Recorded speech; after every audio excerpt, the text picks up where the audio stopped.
Thank you, Stephen, for the very kind introduction and for inviting me to come visit. It's really wonderful to be here. Can you all hear me okay? Thanks for coming. So today I want to talk about cognitive systems, which can be loosely defined as systems that think. And I think this is an important topic because humans are living in a world with increasingly intelligent digital technology.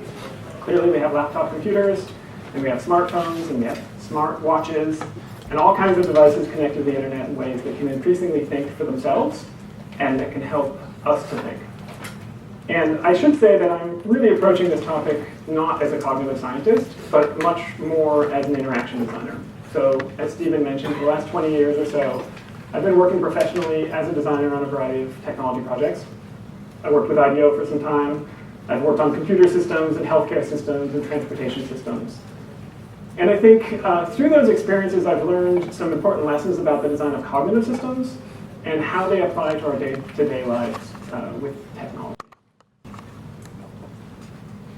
So to give just one example of the kind of thing I'm talking about, this is something I have nothing to do with.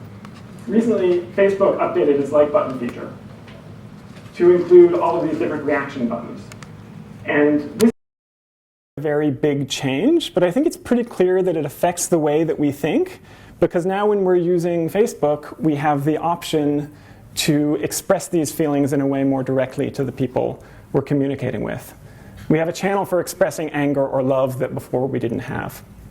And it definitely affects Facebook's ability to know what we're thinking. Now, our interactions with technology haven't always been very smart. During the Industrial Revolution, the first mechanical technologies were extremely powerful, but they weren't especially intelligent. For the most part, they replaced people who were doing jobs that involved manual labor. And then since then, design has become more and more focused on the human-centered experience. So these are images by Raymond Loewy, who was an industrial designer working in the 1930s and 40s. And he was doing a lot of work to humanize technology by focusing on how it makes us feel. So he would emphasize the styling of machines, like a locomotive or a car or advertising, to make them more aesthetically interesting to us, to feel stylish or fast, or to make us feel smart. And then Charles and Ray Eames took this one step further. So they were among the first designers to take a human-centered approach into the manufacturing process. They did a lot of work experimenting with new materials to change the way that we make things, like these chairs, to make them more ergonomic and more centered on human concerns. And they also expressed a much broader vision about how people could cooperate together to make the world a more thoughtful place. Now, more recently, in the 1980s and 90s, design has become much more explicitly focused on addressing human-centered needs. So this is some of IDEO's early product design work. And the methodology here was to spend a lot of time interviewing people and observing them to understand how they think about their problems, and then using a design process to address their needs. And today we call this process design thinking. And it's become very popular as an approach to innovation. Basically, the idea is to observe people and empathize with them to better understand what their needs are, and then define opportunity areas for some kind of creative design, brainstorm, generate new ideas, and then quickly prototype and evaluate those ideas with people. And this provides an easy and reliable way to scale the design process by following what we could call a cookbook of design methods. Okay. So I think we can see from these examples that designers used to be focused on the design of products, but now the process of design itself has become the new product. And this has had a really important effect on how designers operate. It's resulted in a new generation of process-oriented designers with relatively little skill in the traditional craft of design. You don't need to be an expert designer anymore, you just need to follow some basic rules. Now, I'm a design educator, and I used to think that this was really unfortunate. Also because I'm a bit of a romantic. And to me, the idea of design thinking has, to a certain degree, really removed the need for thinking from design. But as I've been putting this talk together, it's really changed my perspective, because I've come to realize that design thinking is ultimately a broader and deeper cognitive system. It's not really about how designers think independently. It's about how they share and collaborate with each other as a new kind of interactive cognition. So before going any further, I think it would be helpful to have a clear definition about what I mean by cognition, and also some important related concepts. So the idea of cognition comes from the Latin word cognito, which means to think.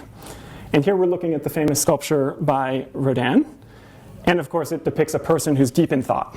And we conventionally associate this kind of thinking with the process of using your mind to consider or to reason about something. So let's define cognition as the mental action or process of thinking, or essentially using one's mind. So for humans, this would include all of the conscious and also subconscious or basic neurological processes involved in thinking. And that includes things like our sensory perceptions, memory and attention, language comprehension, problem solving, decision making, as well as all of our kind of embodied motor control capabilities. Okay, now when we talk about cognition or thinking, we tend to equate it with the idea of intelligence, in humans at least. So this is an image from Stanley Kubrick's classic science fiction movie 2001, A Space Odyssey. And in the movie, there's a sentient supercomputer, or artificial intelligence, named HAL 9000, who's on a spaceship, and he can interact with the crew. Typically, when we think about artificial intelligence, we think about something like this. It's a kind of disembodied sort of intelligence that has the ability to speak and to learn and to understand language and to interact with us. So intelligence is generally defined as the ability to acquire and apply knowledge and skills. We tend to rank this capability on a spectrum from things that are not very smart, like a rock or a worm, to things which are very capable of acquiring new knowledge or skills, like an intelligent person. So a couple of things about this definition.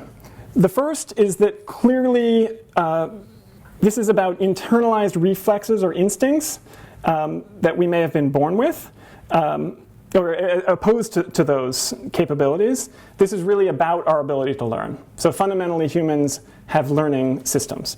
In the movie 2001, HAL, the supercomputer, watches the crew of the spaceship, and he learns that they're going to switch him off. And so he responds to protect himself out of fear for his own survival. He can learn what they're up to. Second, this definition doesn't really define the kinds of knowledge or skills involved in intelligent learning. So we tend to think that an AI will have human-like characteristics and can speak to us in our language, but it may actually be very intelligent in some other different ways. And then the last thing I'll just mention is that thinking or cognition is related to intelligence, but it's also somewhat different. So for now, let's just say that cognition is the process that allows intelligence to happen. We're intelligent because we can think. But the inverse is not necessary. So something doesn't need to be intelligent to be able to think. Cognition doesn't require very much intelligence, because a fish can think, but it's not very smart. Okay, now we're living in a world with technologies becoming increasingly intelligent. So here's a good example of this. We have the Google car, and it's a self-driving car. And there's been a lot of interest and investment recently in developing autonomous vehicles like this that can safely drive. Autonomy is defined as having the ability to act independently. So in this case, the car is able to drive itself without a human operator. Now we say the same things about our own behavior or some specific physical or biological functions, such as breathing, which happens autonomously. And it should be clear that my lungs, or the Google car, are not totally independent, because clearly there's something controlling them. But they're independent from other systems of external control. Or put another way, an autonomous system is controlled by its own internal cognition.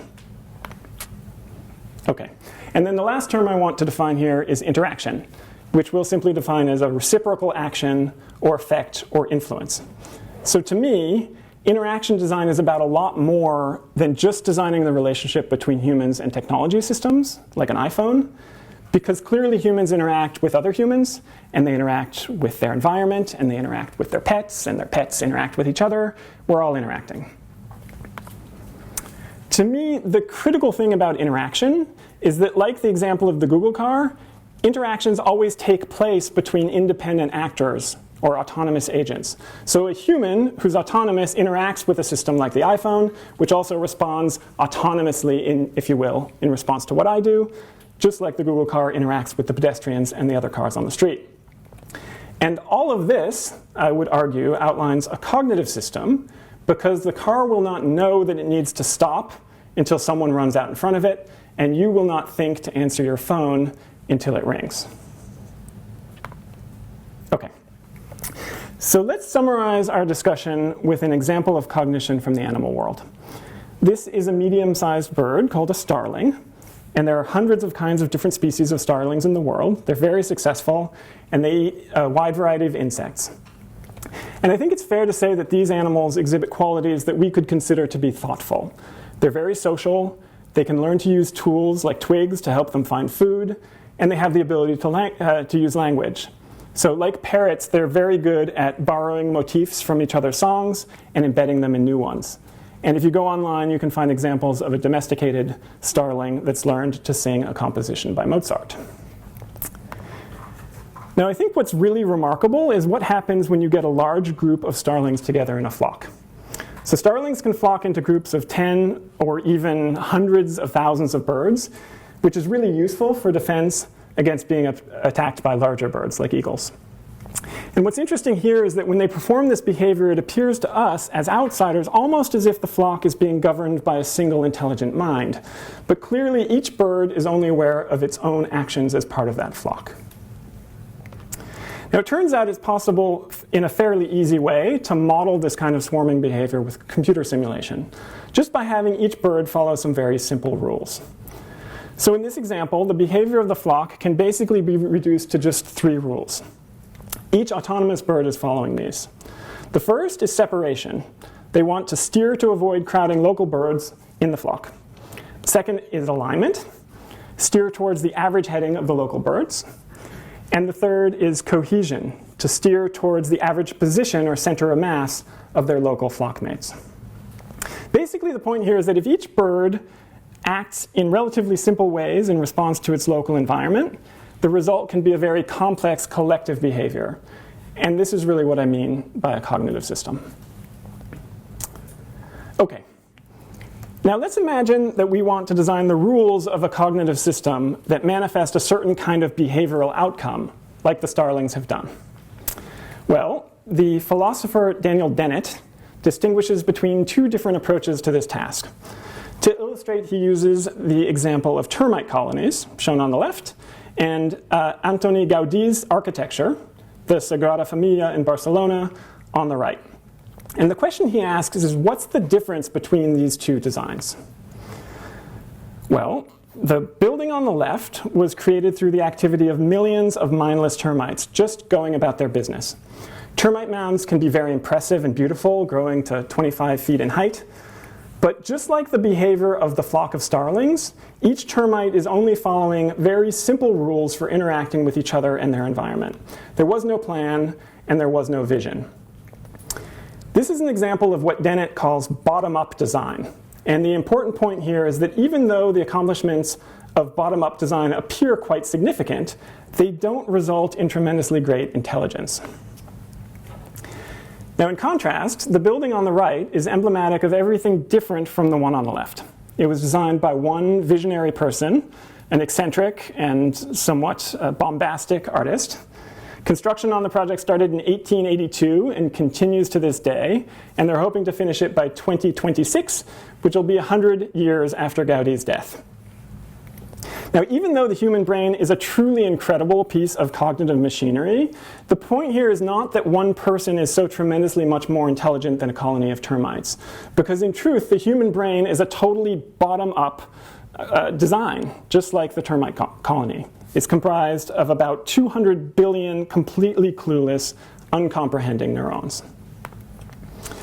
Now, what makes this an example of top-down design is that humans are capable of leveraging cultural evolution. So we're able to use technology as a way of capturing and communicating knowledge, like perspective and mathematics and language. And specifically, top-down design leverages thinking tools. We're able to embed thoughts in our culture through the stories and rituals and artifacts that we use. like books and cathedrals, that we can easily learn from and experience firsthand. And the great thing about cultural evolution is that an individual does not need to design it to be able to use it. So consider the fact that as humans, we have vast quantities of cultural information, not only libraries and museums and information on the internet, but also information embedded in all of the designed artifacts and thinking tools we interact with on a day-to-day basis. Individually, we rely on the limited bottom-up cognitive resources of our own minds, but we also have access to a nearly unlimited archive of top-down experiences and actions provided by others. Once I know how to read a book, I can access all of the books. And this provides an incredible resource for those of us who are interested in designing interactions or experiences to enhance the lives of others.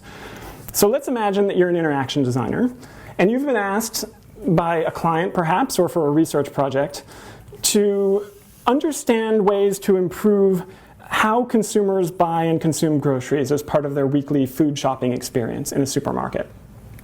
Maybe you're interested in redesigning how they make decisions or plan their weekly meals, or you want to help them improve their awareness around nutrition and so on. So the great thing here is, as a designer, I don't need to be an expert on how grocery stores operate to begin to address and learn from these issues. From a top-down perspective, all of the information that I need to design solutions in this space are natively embedded in the artifacts and the people and the experiences of the supermarket's culture. So one of my greatest assets as a designer, as opposed to an expert, in this situation is that I have an expertise around the methodologies or the process of design, but I can be completely naive as a designer about groceries or food packaging or nutrition. I don't need to know the scientific literature or theories about grocery store design. Going to the library won't help me very much because the knowledge I'm seeking is not general or conventional knowledge about how to design grocery stores as they currently are. What I need is direct inspiration from the world and the needs of real people when they're interacting in this space. I can put myself in a situation where I can listen and observe and learn from people and understand the tools that they use, synthesize insights and opportunities, and create and introduce new tools to affect how they think, and then I can learn from those. Now here I think it's really important to emphasize that the way we design things tremendously affects the behaviors we have when we're using them, and directly influences the way that we think. So let's imagine, as a thought experiment, that you go to a nice restaurant and you're interested in ordering a glass of wine. The menu presents you with these two options. One of them costs $8 and another costs $12. So you might not know very much about wine, but you do know that the more expensive wine is probably better. And that said, the one on the left is less expensive and would probably be perfectly fine. Many people in this situation would be likely to go for the wine on the left. But now let's imagine that you're also presented with a third option, this much more expensive glass for $25. Suddenly, the $12 wine in the middle looks like a really good deal. And many people in this situation would be happy paying the extra $4 for a nicer glass of wine because they don't want to miss out on a heightened experience. So the point here is that the designers of the menu may have no intention of selling you the glass of wine on the right. They just added a third choice to sell more of the wine in the middle. And this shows how a very simple design decision can dramatically affect the way people think and behave. This is like the rule that the starling is following when it's flying in the flock. So a very interesting example of this from human-centered design deals with introducing principles that help people generate more creative ideas. So back in the 1950s, there was an advertising executive named Alex Osborne who realized that people in his company that were trying to solve problems were really very good at fact-finding and defining the problems they wanted to work on, and they were also really good at evaluating possible solutions to problems, but they had a much harder time developing and generating new ideas. So he did some research and ended up inventing a new process that he called brainstorming, which he described in his book, Applied Imagination. So let's take a look at how brainstorming works. Basically, the notion here is to organize a structured session with a group of people, that are interested in solving a given problem. Now, usually if you want to do this process well, it's important to know what we're working on in the first place. We need to be focused on working on answering the right kinds of questions. So before brainstorming, we might have done some design research in the field, like I mentioned before about the grocery store, to identify key insights or areas of opportunity that we are interested in pursuing. And then the next step is to generate and express as many ideas as possible. This is typically, in my experience, the hardest part for people to do well. And this is why Alex Osborne spent a lot of time prescribing what the steps and the rules of the brainstorming process should be. Because people have a natural tendency to not want to look foolish in front of their colleagues, and it's very easy to criticize ideas before you've really had a chance to explore how good they might be. So Osborne realized that it's important to have these rules, because it allows the group to behave in a more thoughtful and structured way. In his book, he writes, "The wilder the ideas, the better. It's easier to tame down than to think up." And he critically reinforces this concept of deferring judgment, because people are very good at shooting down ideas once they know they exist, but they're much less capable of letting them exist in a kind of unjudged state. Okay, so this process of brainstorming is a typical kind of pattern that's followed in the design thinking process, where the goal is to intentionally diverge and explore lots of information, and then to assess and evaluate and converge again on a few key things. So you want to express ideas, and then you want to test and evaluate them, and then you want to cycle iteratively again and again to learn. In a lot of ways, design thinking is a form of cognitive evolution. Okay, so a few years ago, when I was working on the faculty at Carnegie Mellon University, I had several students who were interested in the design thinking process. And they wanted to work on a project around using digital technologies to help improve how brainstorming happens. So we did what designers in situations like this do. Relatively naively, we started to brainstorm. So first we thought a lot about what we liked about brainstorming and other kinds of ways of coming up with ideas, and what seemed to work well and what didn't. And we identified a list of questions that we wanted to explore further. So we wanted to explore things like, how could we reveal hidden meanings through metaphorical leaps of imagination? Or how could we facilitate the discovery of new thinking patterns? And based on this list of criteria for our investigation, we started brainstorming. So for each of those 7 questions, we came up with 50 ideas. And in the end, we had 350 ideas total. And then we selected and prioritized the ideas that we'd come up with. And we did some work evaluating and refining them a bit. And basically, we ended up with 2 big ideas.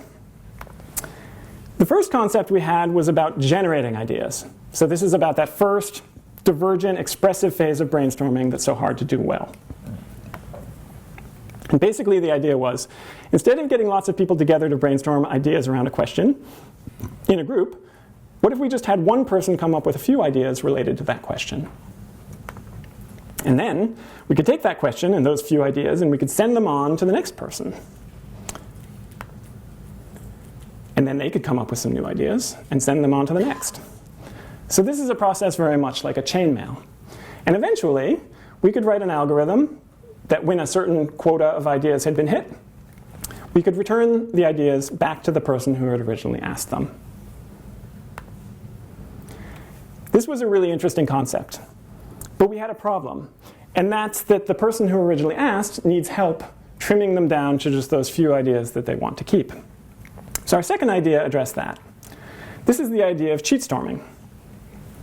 So in cheat storming, instead of coming up with new ideas, what if we just gather a large quantity of ideas from somewhere else? These could be existing ideas that came out of previous brainstorms, or that came out of previous chain storms. Maybe they're saved in a database somewhere. And we gather them together, and then we pick our favorites. So this is why we call it cheat storming, because it's really hard for people to come up with ideas of their own. Maybe it would be easier not to have them think of any ideas for themselves at all. We'll just steal them. And the beautiful thing about cheat storming is it satisfies all of the main rules that Osborne set out to do with his brainstorming technique. It gives us wild ideas because they're totally unrelated to the question we're asking. gives us plenty of quantity because we have unlimited supplies of existing random ideas. And it builds on pre-existing ideas because, of course, that's what this idea is all about. Okay, so to test this idea, we did a really quick pilot study. The first step was to generate a whole bunch of random ideas that we could use as our cheat storming input. So this was a very spontaneous activity. We had this idea, oh, cheat storming, would that work? Let's try it out. We came up with these ideas. We have things like magnetic cell phones and electric roller skates, reusable sticky notes, an easy-to-use, easy-to-learn speaking tool for those who recently became voiceless, or the magic annoying elf that rearranges your clothing. Really, the point is just to have a random assortment of possible inputs for the cheat storming process. Okay? And then we came up with several similarly random brainstorming questions. Again, these could really have been anything, but for our purposes, we had things like, how could we illuminate large cities for less money to reduce nocturnal crime? Or how can I reduce global warming most effectively in the next 5 minutes? Okay. So the way cheat storming works is that for each of these questions, where we wanted to do some brainstorming, we just took 10 random ideas from the idea pile, and we stuck them on the wall underneath the question. And then we tried to select the ones that did the best job of answering the question. And in this case, on our very first try, the results were completely unexpected and totally relevant. So the question had something to do with illumination and safety at night when walking in a city in the dark. And while none of the ideas dealt with illumination directly, 3 of them had something to do with screens and interfaces, which glow in the dark. So we've got the everywhere interface with screens all over, an upside-down planetarium, a TV that can give you food, and an airbag for walking. Now, it takes a little bit of creative strain to see how these work, but I can tell you they're much better than the other 6 that we eliminated. And it actually starts to point towards some really unusual insights that we probably wouldn't have come up with in a brainstorm very quickly. For example, if it's dark at night, I could be wearing something that would project light onto the street. And in addition to that, it could give me food, or in other words, it could provide services to me that might guide me in the directions I need to go. The upside-down planetarium is like a map of the city. Furthermore, it could be coupled with an airbag for walking, so it protects me. It gives me a bubble of invincibility as I walk through the city. Very quickly, we've ended up with a solution that addresses the safety component. It's a notion around a service that could be offered to someone, and it's a wearable solution, which I never would have expected based on the prompt. Okay, so what's really exciting about cheat storming is that it pushes ideas into these unconventional contexts, and it forces people to interpret them through these unexpected juxtapositions. At a certain point, if you don't like the ideas that we've given you, you can just keep dealing out more, right? But there's something really interesting about the creative constraint. We've limited the amount of options that you have and introduced some new cognitive rules that very efficiently change how you think, just like the example with the glasses of wine. So actually what's really going on here is that we've helped to make the brainstorming process more efficient and intelligent.